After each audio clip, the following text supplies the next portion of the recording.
We are deep into pumpkin everything season, from pumpkin pies to pumpkin bread and, of course, those dreaded pumpkin spice lattes Starbucks had the nerve to roll out in August. No, we have not let that go. The one thing all those recipes have in common is a reliance on a spice blend so commonly used. Spice companies sell pumpkin pie spice in pre-mixed form. That's certainly convenient if the only time you use, say, cinnamon is for pumpkin pie. But for those of us with a spice shelf full of cloves and nutmeg, and a penchant for sprinkling cinnamon on everything, that's just silly. Why buy a single-use mixture when you already have all the parts for what the McCormick Spice Company calls the granddaddy of fall flavor staples?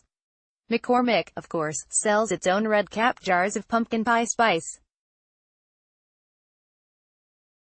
But they've shared their recipe, so you can blend your own.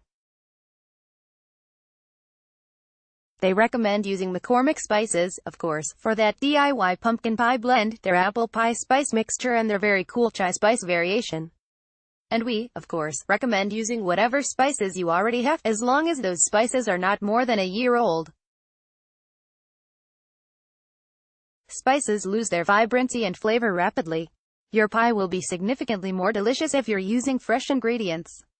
McCormick's Pumpkin Pie Spice Blend: 3 tablespoons ground cinnamon, 2 teaspoons ground ginger, 2 teaspoons ground nutmeg, 1½ teaspoons ground allspice, 1½ teaspoons ground cloves. McCormick Apple Pie Spice: 4 tablespoons ground cinnamon, 1½ teaspoons ground nutmeg, 1/2 teaspoon ground allspice. McCormick's Chai Spice: 6 tablespoons sugar, 3/4 teaspoon ground cardamom, 3/4 teaspoon ground cinnamon, 3/4 teaspoon ground cloves, pinch white pepper, 1/4 teaspoon vanilla extract, optional. For more food and drink coverage, follow us on Flipboard.